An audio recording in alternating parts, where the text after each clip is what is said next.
Olá, pessoal. Estamos de volta para mais uma aula sobre o nosso módulo de conceitos básicos do nosso curso de Teoria da Computação.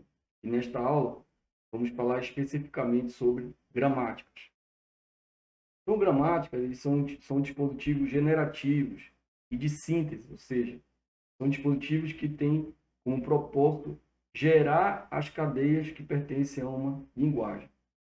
As gramáticas, elas se baseiam nas chamadas regras de substituição. Vai ver isso mais para frente. Mas, na verdade, a geração sistemática das cadeias ou das sentenças de uma linguagem é dado por esse processo de substituição, né, dos não terminais que nós vamos falar. Então, as regras, basicamente, elas sintetizam o conjunto das cadeias que compõem uma determinada linguagem. E elas são construídas com notações matemáticas rigorosas, né? Como eu falei na aula passada, as gramáticas elas é uma forma de representar uma linguagem potencialmente infinita de uma forma finita, a partir de regras de substituição, regras de produção. E essas regras elas são definidas utilizando uma notação matemática rigorosa. Essas notações elas recebem também o nome de metalinguagens. Então, uma definição mais formal de gramática, a gente pode defini-la da seguinte maneira. Uma gramática, a gente vai aqui denotar por G, pode ser definida como sendo uma quádrupla composta, ou seja, uma máquina, né, um dispositivo composto por 4 componentes. V, que seria o conjunto finito e não vazio de símbolos, não vazio de símbolos, isto é, o vocabulário da nossa gramática. Nós temos também o alfabeto dessa gramática, que é um conjunto finito e não vazio dos símbolos terminais, tá? São aqueles símbolos que do alfabeto eu não tenho como fazer a substituição, a gente vai ver isso na prática, né, em seguida, tá? Nos próximos slides. Nós temos também o P, que é o conjunto finito não vazio das produções ou regras de substituição. Eu gosto de utilizar muito esse termo regras de produção, né, ou produções. Nós temos também um elemento que é a raiz, ou símbolo inicial da nossa gramática, que a gente vai representar por S, sendo que esse símbolo inicial da gramática, ele pertence ao nosso vocabulário, ou seja, ele é um não terminal. Tá? E aqui nós também temos um conjunto chamado de não terminais, que eu vou representar por N, que seriam todos os elementos, né, do vocabulário, menos o alfabeto, ou seja, menos os terminais. Nós chamamos aqui especificamente, tá certo, pessoal, de símbolos não terminais. Geralmente, nós vamos ver na prática que esses símbolos terminais, a gente vai representar esses símbolos terminais por letras minúsculas do nosso alfabeto. Azinho, Bzinho, Czinho, também números 0, 1, 2. Tá? E os não terminais, nós vamos representar por letras maiúsculas no início do nosso alfabeto. Azão, Bzão. Tá? Então, o alfabeto ele vai possuir símbolos que por justa posição formam sentenças da linguagem. Então, aí o alfabeto é ele que vai determinar quais são os símbolos e a justa posição desses símbolos vai formar as sentenças que pertencem à linguagem. Já os não terminais têm símbolos que a gente chama de intermediários. Em algumas literaturas, eles chamam também os não terminais de variáveis. Né? E eles são utilizados na geração das sentenças. E esse P, que é o conjunto das regras de produção, eles obedecem de uma forma geral. Então, isso é importante vocês aprenderem um pouco de ler o formalismo que existe dentro da teoria da computação. Então, vejam aqui, que ele diz o seguinte, alfa implica, né, esse aqui te lê como implica em beta, ou alfa leva a beta. Né? Eu geralmente uso o termo implica, alfa implica em beta, com alfa pertencendo, veja bem, ó, ao conjunto dos números, ao conjunto dos vocabulários, né, o vocabulário, concatenado com os não terminais, concatenado com os vocabulários. Como é que a gente vê isso aqui? Ó? Vocabulário asterisco, quer dizer, todos os elementos do meu vocabulário, 0 ou mais vezes. E aqui no final também eu tenho a mesma coisa. Todos meus elementos do meu vocabulário, 0 ou mais vezes. Mas observem que aqui em alfa, ele tem que ter pelo menos um não terminal, ou seja, pelo menos um não terminal tem que ter aqui, eu chamo esse lado aqui de lado esquerdo da minha produção, tá? Então, eu tenho o lado esquerdo da produção e o lado direito da minha produção. Então, do lado esquerdo da minha produção, em uma gramática, eu tenho que ter pelo menos um não terminal, ou seja, eu tenho que ter pelo menos uma variável. E beta, ou seja, o lado direito da minha produção, eu posso ter qualquer coisa que esteja no meu vocabulário, ou seja, eu posso ter qualquer coisa dentro do meu conjunto de terminais e não terminais, ou seja, dentro do meu conjunto de o alfabeto e do meu conjunto de não terminais, tá? Então, aqui, ó, para confirmar, ó, ele diz o seguinte: alfa é uma cadeia qualquer constituída por elementos do meu vocabulário, contendo pelo menos um símbolo não terminal. E beta é uma cadeia qualquer, eventualmente vazia, de elementos do meu vocabulário. Então, essa setinha aqui, que eu chamo de implica, é uma relação sobre os conjuntos V asterisco, N, V asterisco, né? Ou seja, tem que ter pelo menos um não terminal, e o do vocabulário, uma vez que, olha lá o que ele diz aqui agora, eu tenho um P, que é um conjunto de regras de produção, ele vai ser um par alfa, beta, tal que alfa, beta pertence a esse conjunto, V asterisco, N, V asterisco, pelo produto desse outro conjunto. Então, é um mapeamento, né, dessas regras de produção. Okay? É um mapeamento desses dois conjuntos aqui, né, formado dos vocabulários e dos não terminais. Okay? Então, vamos entender aqui na prática, né, o que estamos falando, né, de gramática, né, baseado nessa definição de gramática. Aqui nós temos um exemplo. Então, vamos considerar aqui uma gramática que eu chamei de G1. Então, ela tem um vocabulário, vou chamar de V1. Então, o vocabulário dela é todo o conjunto de terminais. No caso de terminais aqui, ó, estão representados por números. 0, 1, 2, 3. E isso aqui corresponde ao quê? Ao meu alfabeto. 0, 1, 2, 3. Então, todos os símbolos, todas as sentenças que pertencem a essa linguagem vão ter esse símbolo. 0, 1, 2 ou 3. Qualquer coisa fora disso não faz parte dessa linguagem. Tá? Além disso, eu tenho, né, nessa linguagem, nessa gramática, o símbolo S, né? Ou seja, o não terminal S e o A. Vou chamar de azão aqui. Então, S, azão, são os símbolos não terminais, também chamados de variáveis. Todos eles pertencem ao vocabulário, ou seja, aqui eu discrimino eles aqui a partir dos meus não terminais, dos não terminais SA. E aqui, finalmente, então, eu tenho o meu conjunto de regras de produção, né, ou regras de substituição. Observe que todas as regras, eu tenho aqui S, implica em 0, S, 3, 3. Né? Observe uma coisa interessante aqui, logo adiantando para vocês, a gente vai falar isso mais lá para frente, que a natureza das gramáticas ela tem uma natureza geralmente de definição recursiva. Né? Então veja aqui, ó, que S, né, chama S. Então eu tenho uma natureza recursiva aqui da linguagem, das gramáticas. Então, o que eu faço aqui? Essa gramática ela começa com o símbolo S e aqui eu posso pegar esse símbolo S e substituir por essa definição. 0, S33. Ou o S também pode ser substituído por A. Né? Ou seja, aí o que é o A? Veja que S implica em A e o A pode ser quem? 1 e 2, veja que é uma cadeia 1, 2 aqui. Ou A pode ser o vazio, que chama de cadeia vazia, nós vimos isso na aula passada. Né? Então, veja que essa gramática, ela gera, né, um conjunto de cadeias que vão pertencer a uma linguagem que eu não defini, mas é uma linguagem que está potencialmente infinita aqui, porque eu posso gerar isso aqui indefinidamente, né? Posso gerar isso aqui né? São várias cadeias, várias sentenças dessa linguagem.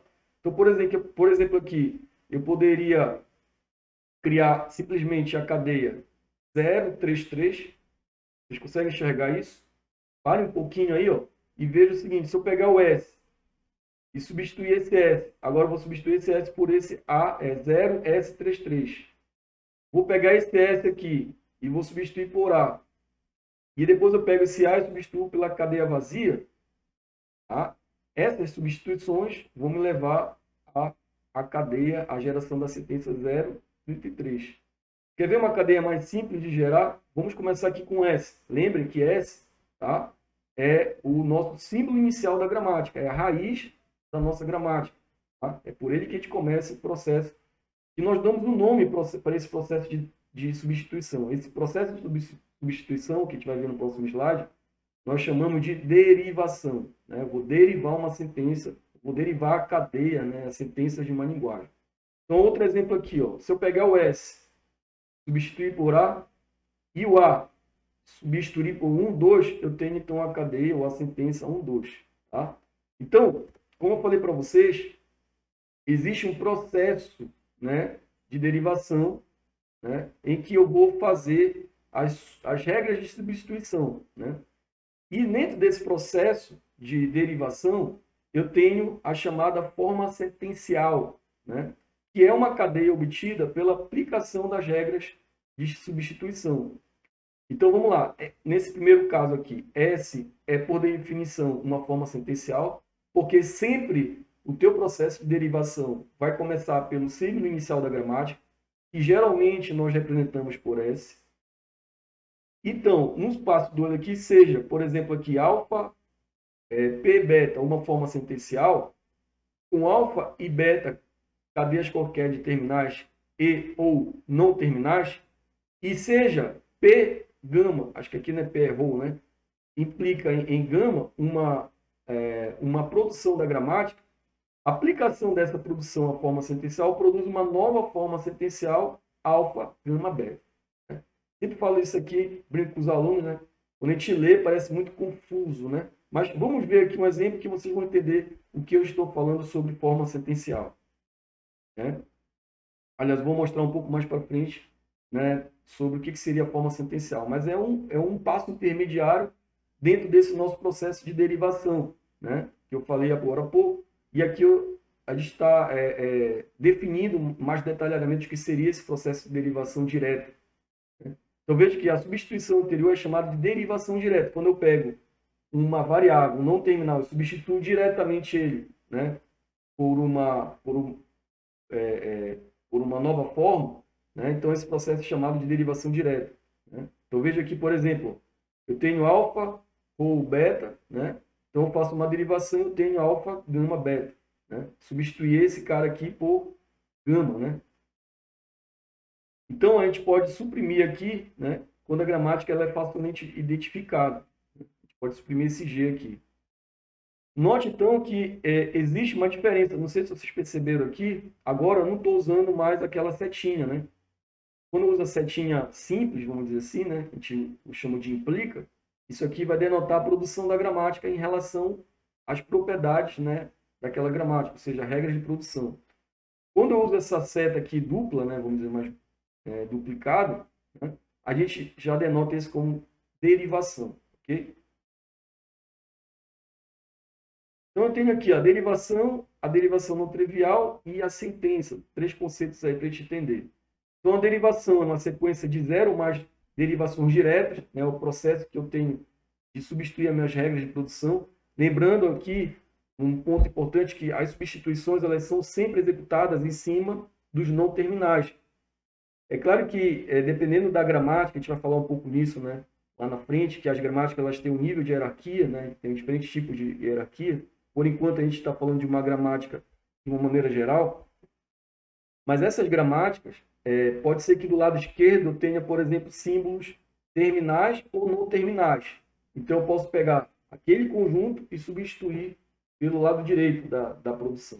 Tá? Então, a gente vai falar nisso lá na frente. Ok? Derivação não trivial é aquela em que ocorre a aplicação de pelo menos uma produção, né? Denotada por alfa implicando em mi aqui. Pelo menos uma derivação, né? Que é aquela que vai ser estendida.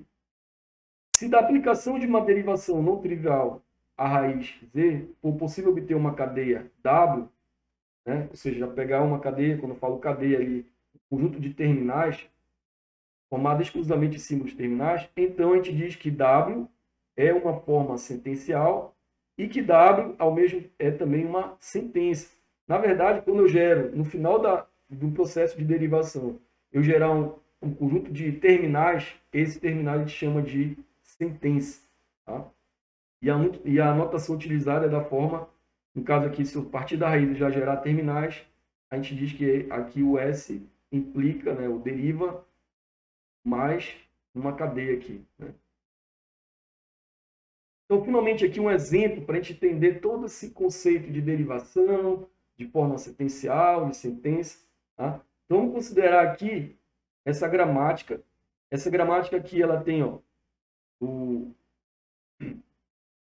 ela tem o vocabulário dela, né? Que é 0, 1, 2, 3, SA. Né? Ela tem aqui o alfabeto, né? 0, 1, 2, 3. É a mesma gramática anterior, né? Que nós vimos como exemplo. Aqui seriam as regras de produção, tá? E aqui o símbolo inicial da gramática, no caso, o símbolo inicial dessa gramática é o S. Tá? Então, por definição, o S ele é uma forma sentencial. Se eu pegar aqui, por exemplo, S substituindo S por 0, derivando, né? Derivando, pode também falar substituindo ou derivando S para 0, S33. Esse 0, S33 também é uma forma sentencial, né? Porque ele parte de S aqui. Né? Ele é originado, ele é obtido a partir de S. Né? E aí eu tenho outras formas sentenciais. Por exemplo, se eu pegar 0, se eu pegar, por exemplo, aqui, 0S33, substituir esse S novamente por 0S33, então eu vou ter 0S3333. Né? E aí depois eu posso pegar esse S aqui, ó, e substituir por A. Né? Por que eu posso fazer isso? Porque a regra de produção me diz que eu posso substituir S por A. Então, eu posso substituir aqui, ó, esse S aqui por A. Né? Todas as duas aqui formas são formas sentenciais, né? Okay? Pois elas foram obtidas a partir, no caso aqui, da derivação de S, né? E aqui também de S, só que para A. Né? Através dessas duas produções, S0, S33 e SA. Tá? E veja que S0, S33 a gente chama de derivação direta. Né? Agora, se a gente analisar o que seria aqui, por exemplo, outras derivações diretas, aqui, ó, peguei esse S aqui, né, e substituí novamente por S, é 0S33. Né? E eu vou substituir novamente, então eu posso fazer isso aqui, são exemplos de, se eu fizer todo esse processo aqui, ó, né, obter novamente S033, ou esse caso aqui, ó, 0S33, né, substituir por A, por exemplo, né, são todos exemplos de derivações. Agora, eu posso ter situações como essa aqui, ó, que eu uso mais INO para exemplificar uma derivação não trivial. É aquela que não é direta, né? Por exemplo, S já coloquei aqui direto, né? Já pulei para cá, ó, né? Não foi direto, já é como se tivesse pulado esse passo aqui, ó, né? Do S, 0S33, depois de novo substituir por S, depois substituir por A. Né? Eu pulei daqui do S logo para o A. Né? Então, a gente chama isso de derivação não trivial. Geralmente, pessoal, a gente não aplica tanto essa derivação não trivial. Geralmente faz a derivação passo a passo, né? A derivação que chama de derivação direta, né? Até para não se perder nesse processo. E veja, então, que a partir da aplicação aqui, né, da derivação, por exemplo, como é que eu gero 1, 2, né? Eu vou aqui, ó, S implica em A, tá? É uma maneira, ó, S implica em A, eu vou usar essa produção aqui, e depois A implica em 1, 2, então eu consigo gerar essa sentença aqui. Veja o que é a sentença, é uma cadeia, né, ou um conjunto de símbolos terminais, né, obtidos a partir de um processo de derivação. É assim que a gramática gera sistematicamente as sentenças de uma linguagem. Tá? Outro exemplo que eu obtive aqui, vocês podem testar depois aí, né? Faço aí no papel, né? Faço aí no caderno, como é que eu derivo essa cadeia aqui, começando por S, né? S, aí eu vou substituir por S, 0, S33, né? Aí eu vou pegar S033, vou pegar esse S, vou substituir por A, né? E aí eu vou fazendo. Aí o A vai ser 1, 12, eu consigo obter essa cadeia aqui, com essa sentença, certo? A partir desse processo de derivação. Treine aí, faça aí no caderno de vocês aí. Bom, e aí, o que seria então a linguagem definida por uma gramática? Lembra que eu falei no início dessa aula que uma gramática, ela define, ela representa uma linguagem potencialmente finita de uma forma finita, a partir das suas regras de produção. Né? Então, a linguagem definida por uma gramática é todo o conjunto de sentenças, né, geradas por aquela gramática.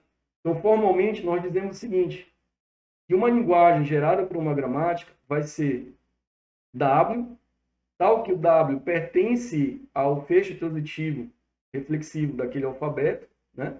Tal que S, né? Ou seja, vai existir um processo de derivação, né? Que vai me gerar uma cadeia, uma sentença dessa linguagem. Então, assim, se a gente analisar aqui como exemplo aqui e inspecionar as produções da gramática lá G1, da gramática anterior, a gente pode observar o seguinte: qual é a linguagem que aquela gramática está definindo? Então, seria a linguagem, veja que é a linguagem que começa com zero. Eu posso representar ou descrever a linguagem definida pela gramática escrevendo ou colocando de uma forma mais formal aqui, como eu coloquei para vocês, né? É uma linguagem que começa com zero, ou seja, a quantidade de zeros é igual a quantidade de zeros, e no final vai acabar com 3, né? Começa com 0 e termina com 3, sendo que a quantidade de 3 é 2 vezes a quantidade de 0, vocês podem estar escrevendo representado dessa forma, né? E entre 0 e 3 vai ter aqui um 2, que pode ou não ter, né? Por isso que o N aqui de 1, 2 é 0 ou 1, né? Então, com isso daqui, ó, eu consigo, essa gramática, ela define exatamente essa linguagem, tá? Isso é um exemplo de sentenças pertencentes a, por exemplo, essa linguagem definida aqui, que é a linguagem da gramática definida pela gramática 1, vai ter algumas das seguintes sentenças, né? O vazio, que eu consigo gerar o vazio, que aqui, por exemplo, se todo mundo for 0, né? Se o N for 0 e o N for 0, então aqui eu vou gerar a cadeia vazia. Vou voltar aqui só para mostrar para vocês, ó. Eu posso gerar a cadeia vazia aqui. Como é que seria esse processo de geração da cadeia vazia? Se eu pegar o S, substituir por A, o A por vazio, então eu tenho a cadeia vazia. Certo? Ou seja, a linguagem que inclui também aí a cadeia vazia, que gera a cadeia vazia. Eu posso gerar só o 1 e o 2, aí voltando aqui para a nossa definição. Se o M for igual a 0, né? Então eu vou ter aqui que o N for igual a 1, então eu vou gerar 1, 2. Posso gerar também 0,33 e assim por diante, né? Uma sugestão novamente para vocês: treinem isso, peguem a gramática anterior e façam o processo de derivação e tentem ver como ele chega nessas sentenças aqui. Agora, isso aqui, pessoal, geralmente não existe uma fórmula mágica, tá? Não existe um algoritmo, não existe um passo a passo para definir, né, a linguagem que aquela gramática está gerando. Na verdade, essa é uma tarefa que vai exigir abstração e prática, tá? Você vai ter que inspecionar, né? Você vai ter que ver que elementos aquela gramática, que sentença aquela gramática está gerando, vai ter que testar. Não tem como, é experiência, é abstração mesmo, né? É ver na prática ali, tá? Então, para vocês terem uma ideia, olha a complexidade aqui. Vamos considerar essa gramática aqui, ela tem esse vocabulário, né? Esse alfabeto, ABC. Aí tem as regras de produção. S implica em A, S, B, C. S implica em ABC. Agora veja aqui que eu estava falando, ó. Aqui eu já tenho CB, por exemplo, C maiúsculo. Lembre que as letras maiúsculas, elas servem para caracterizar as letras, os nossos não terminais, tá? Então aqui eu tenho dois terminais que geram, aí isso passa a inversão aqui. Mas olha que interessante, nesse lado esquerdo aqui dessa produção, eu tenho um terminal e um não terminal, né? E também, aí no caso eu vou substituir, eu posso substituir eles por B, Bzinho, né? Bzinho, Bzinho. E aqui é o mesmo exemplo. Então veja que fica difícil, né? Bater o olho aqui e definir qual é a linguagem que essa gramática está definindo aqui, né? Mas se a gente for analisar, ou seja, se vocês pegarem, analisar, gerarem cadeias dessa gramática aqui, né, utilizando essa gramática, vocês vão observar que a linguagem gerada pela essa gramática G2 aqui é a linguagem chamada, que a gente vai falar lá na frente, que é a linguagem do triplo balanceamento, né? Ou seja, a quantidade de A's é igual à quantidade de B's, que é a quantidade de C's. É uma gramática do tipo, se eu não me engano, irrestrita, a gente vai falar disso lá, é um tipo de gramática que a gente vai trabalhar lá para frente, né? Que é o triplo balanceamento. Tá? Então, como é que a gente obtém como é que a gente pode chegar, né, nessa definição dessa linguagem aqui gerada por essa gramática? Repetindo, né, aplicando, né, a gente vai vendo aqui, observando essa derivação, né, a gente vai ver que há repetidas aplicações dessas regras, CB, BC, B, né, sempre vou gerando A, sempre vou gerando B, sempre vou gerando C, né? Então, se a gente for aplicar aqui, a gente vai ver que esse processo de derivação, ele vai ocorrer de acordo com essa variável I aqui, ó, né? Que seria o número de repetições de cada um. Então, se eu tiver um AI aqui, aí eu vou ter um AI aqui, aí depois vai ter esse I aqui que vai variar esse BC, né? Aí eu vou ter o AI mais um, aí vai ter o BI aqui, aí começa o C, CI mais um, aí no final eu vou ter que AI, que essa cadeia vai ser AI mais um, BI mais um, CI mais um. Isso considerando o C, o I começando do zero, né? Então, na verdade, sempre vou ter, veja que aqui é N maior ou igual a 1, ou seja, sempre vou gerar a menor cadeia, na verdade, né? Se a gente pode colocar assim, a menor cadeia dessa linguagem é a cadeia, ou a sentença A, B, C, né? Ou seja, essa gramática, ou a linguagem que essa gramática define, ela não aceita a cadeia vazia. Tanto que vocês analisarem aqui as regras de produção, vocês vão observar que aqui não é gerada a cadeia vazia, ok? Por isso que aqui é AI mais um. Também aqui, se a gente observar, ó, a aplicação de Bzinho, Czão, essa produção aqui, repetidas aplicações dela, vai ter isso daqui. Então, resulta também nesse processo de derivação, ok? Então, eu tenho a forma sequencial, né? Sequencial, de AI mais um, BI mais um, CI mais um, né? Gera sentenças, né? Que eu vou ter aqui, ó. Veja que a quantidade de A's é igual à quantidade de B's e a quantidade de C's, sendo que essa quantidade tem que ser no mínimo 1. Né? Então, vou ter AA, BB, CC, 3A's, 3B's, 3C's e assim sucessivamente. Né? Só para vocês terem uma ideia, por exemplo, essa sentença AA, BB, CC, ela é derivada da seguinte forma nessa gramática. Né? Então, eu começo com Szão, A é substituído, o S é substituído por essa produção aqui, ASBC. Né? Aí eu pego o SB, né? Ele vai ser substituído por ABC, né? Tá aqui, ó. Peguei SB aqui, SBC, ó. Só vocês acompanharem aqui embaixo. SBC substituiu por ABC, né? Tá? Então, ele pega aqui e coloca ABC, mas lembre que ABC, mas tem que manter aqui o BC, né? Aí o BC, agora o B, o CB aqui, né? O CB, ele vai só trocar para BC, ó. Ocupa BC. E aqui ele vai pegar o BC, né? E vai na verdade vai pegar o Bzão, né? Bzão aqui, ó. Bzão, fica até engraçado, né? Mas vai pegar essa produção aqui, né? Esse lado esquerdo aqui, ó, e vai substituir por Bzinho, Bzinho. E aí eu vou ter esse caso aqui. Aí chegou no Czão, Czão, né?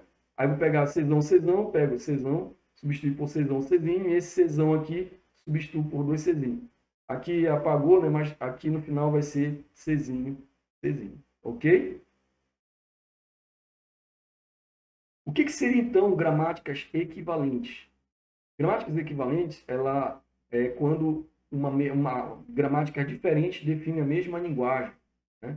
Ou seja, em outras palavras aqui, uma mesma linguagem ela pode ser definida por meio de duas ou mais gramáticas distintas.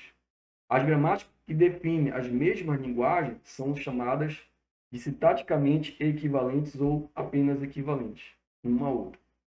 Então, aqui as gramáticas G3 e G4, elas são equivalentes, tá? Porque elas geram exatamente as mesmas linguagens. Vocês podem testar aí, né? Vocês vão ver que elas vão derivar um conjunto de sentenças, né, que são equivalentes. A melhor forma de verificar a equivalência entre elas, ver se elas geram a mesma linguagem, né? Se elas definem a mesma linguagem, né? Então, L3 aqui, definida por G3, é igual a G4, né? A linguagem L4 definida por G4, né? Sobre o alfabeto AB. Né? Aqui tem um maisinho, né? AB+, isso aqui já me perguntaram várias vezes, é que esse mais quer dizer que não gera a cadeia vazia, tem que ter pelo menos um símbolo terminal. E se a gente analisar nessas produções dessas duas gramáticas, realmente ele não gera símbolo, não gera cadeia vazia, não gera sentença vazia. Então aqui a gente pode ver que tem que começar com A, né? Então que linguagem está sendo definida aqui, ó? Começa com A ou começa com quantidade B, pode começar com A's ou B's, né? E entre eles tem que ter assim A ou B, né?